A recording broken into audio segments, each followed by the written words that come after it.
নমস্কার প্রিয় বন্ধুরা, কেমন আছো তোমরা? আশা করি তোমরা সবাই খুব ভালো আছো। তো আজও একটা নতুন রেসিপি নিয়ে হাজির হয়েছি। ভীষণই হেলদি এবং টেস্টি এই রেসিপিটি একবার ট্রাই করে দেখতে পারো। আশা করছি তোমাদেরও খুব ভালো লাগবে। তো স্বপ্নাস ডায়েরিতে সবাইকে অনেক ওয়েলকাম জানিয়ে আমি ভিডিওটি শুরু করছি। প্রথমেই একটা ফুলকপি নিয়ে নিয়েছি, আর ফুলকপি থেকে কিছুটা অংশ কেটে আমি আলাদা করে নেব। তার জন্য ছুরি দিয়ে প্রথমে এখানে আমি দেখো কয়েক টুকরো ফুল এখানে নিয়ে নিলাম। তোমরা যেরকম পরিমাপ করে রেসিপিটি তৈরি করবে সেই হিসাবেই ফুলকপির পরিমাপটাও নিতে হবে। তো দেখো এখানে বেশ কয়েক টুকরো ফুলকপি নিয়ে নিলাম মোটামুটি। তো এবার ফুলকপিগুলো ভালো করে প্রথম ধুয়ে নেব। ধুয়ে এই ফুলকপিগুলোকে সিদ্ধ করে নেব। তার জন্য এখানে গ্যাসের উপর একটা পাত্রে কিছুটা জল গরম করতে বসিয়ে দিয়েছি, আর জলের মধ্যে দিয়ে দিচ্ছি হাফ চামচ মতো লবণ দিয়েই আমি সিদ্ধ করছি। দিয়ে দেবো এবার ধুয়ে রাখা ফুলকপিগুলো, আর 3 থেকে 4 মিনিট জাল করে নেব। ফুলকপিটাকে হালকা সিদ্ধ করে নেব, খুব বেশি সিদ্ধ করার প্রয়োজন নেই। তো ওইদিকে ফুলকপিটা সিদ্ধ হতে থাকুক, আর এদিকে আমি কিছুটা গাজর নিয়ে নিয়েছি। বড় একটা গাজরের অর্ধেক অংশ নিয়ে এই মিহি গ্রেটার দিয়ে গ্রেট করে নিলাম। আর এই সময়ের মধ্যে কিন্তু ফুলকপিটা সিদ্ধ হয়ে গেছে, খুব বেশি সিদ্ধ করিনি, মোটামুটি সিদ্ধ করেছি।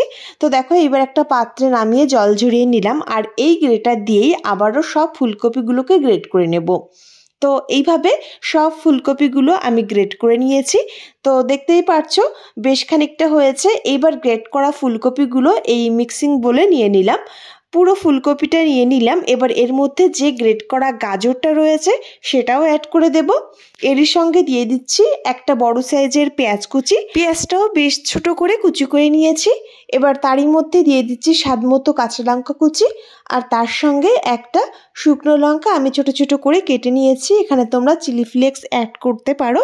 তার সঙ্গে 1 চামচ দিয়েছি গ্রেট করা আদা, আর পরিমাণ মতো লবণটা দিয়ে দিলাম। আর তার সঙ্গে দিয়ে দিচ্ছি এখানে ম্যাগি মশলা কিছুটা। এখানে আমি আর কোনো মশলা অ্যাড করব না, একদম শেষে দিয়ে দেবো কিছুটা ধনেপাতা কুচি। বেশ খানিকটা ধনেপাতা আমি বেশ মিহি করে কুচি করে নিয়েছিলাম, পুরো ধনেপাতাটা অ্যাড করেছি। আর তার সঙ্গে দেখো এখানে বড় চামচের 1 চামচ দিয়ে দিলাম বেসন। তোমরা দেখতেই পারছো এই ছোট বাটির 1 বাটি দিয়েছি, মোটামুটি বড় চামচের 1 চামচই হবে।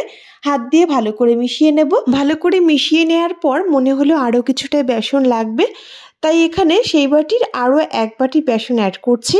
মোট এখানে 4 চামচের 4 চামচ মতো বেসন অ্যাড করলাম। হাত দিয়ে এবার ভালো করে মিশিয়ে নিতে হবে। তো দেখো ভালো করে হাত দিয়ে মিশিয়ে নিয়েছি, আর ঠিক এইরকম ঘনত্বের তৈরি হয়েছে। তো এইবার হাতটা ধুয়ে হাতে সামান্য তেল মেখে নিলাম, যাতে শেপটা তৈরি করতে খুব সুবিধা হয়। পুরোপুরি সবজি দিয়ে তৈরি হয় এই রেসিপিটি, যেমনি হেলদি হয় খেতেও কিন্তু ভীষণই টেস্টি হয়। তো এখানে একটা শেপ আমি দিয়ে নিচ্ছি, তার জন্য কিছুটা অংশ হাতে নিয়ে ঠিক এইরকম আকার তৈরি করেছি। তোমাদের ইচ্ছা অনুযায়ী শেপ করে তৈরি করে নিতে পারো। তো এইরকম শেপেরই আমি সবগুলো তৈরি করে নেব। তো একটা দেখো সুন্দর তৈরি হয়ে গেল। তো এরকমভাবে আমি সবগুলোই তৈরি করব। চলো তাহলে আরও একটা তৈরি করে তোমাদের দেখাই। ঠিক একই রকমভাবে হাতে একটু এরকমভাবে মুট করে নিয়ে সুন্দর একটা গোল শেপ এনে ঠিক এইরকমভাবে একটা শেপ দিয়ে নিচ্ছি। তোমরা দেখেই বুঝতে পারছো কিভাবে আমি তৈরি করেছি। অবশ্যই তোমাদের ইচ্ছা মতো শেপ দিয়ে নেবে। তো এরকমভাবে যতগুলো তৈরি করা যায় আমি তৈরি করে নিচ্ছি।